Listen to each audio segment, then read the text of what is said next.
Welcome back to NTV Tonight. In a rare moment of unity amid tense negotiations, the United Nations Environment Assembly paused today to honor a prophet whose warnings have become the world's present environmental crisis. 2 decades after Professor Wangari Maathai stood in Oslo, in Norway, to accept the Nobel Peace Prize, the first African woman so honored, and 14 years after cancer stilled her voice, the world's environmental diplomats gathered in her homeland to confront an uncomfortable truth. The Kenyan activist, once dismissed as a troublemaker, may not only have grasped the stakes more clearly than her contemporaries, but also helped shape the global agenda on environmental protection. NMG's climate editor, Wangari Maathai, attended the commemoration on the sidelines of UNEA 7 and filed this report. The name Wangari Maathai might not ring a bell for some people who are of the younger generation, but her name rings loud across the world for the work that she did in the environment. And today, on this 3rd day of the United Nations Environment Assembly, a couple of moments were taken to remember exactly the powerhouse that she was in the environmental space.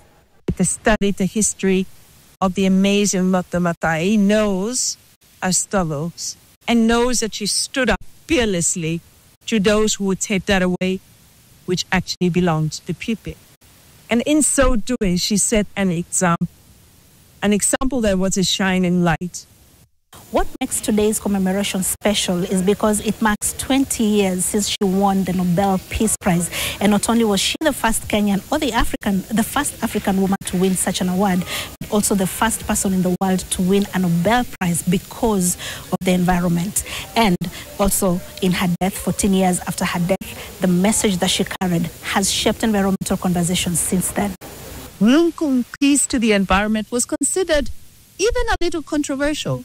And so we went to Oslo at a time when we were a little bit, will we find people celebrating or will we find them saying, what does peace have to do with the environment? But what Ole Damble just told us, the chairman at the time, is that this is exactly what the Nobel Committee does. It charts new ground. That Kenya continues to work firmly in the footsteps of Wangari Maathai.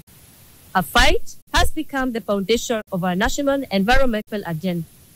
Our governments, under the leadership of the Excellency President William Samoei Ruto, has placed environmental protection, climate action, and restoration at the very center of our development model. Today, environmental activism is alive and well, not just in Kenya, but across the world. And many of these young activists say they have been inspired by the work of Wangari Maathai, and they hope that their activism will continue to speak on even in generations to come, as it did during Wangari Maathai's time. Zainab, Wandati, NTV, Nairobi.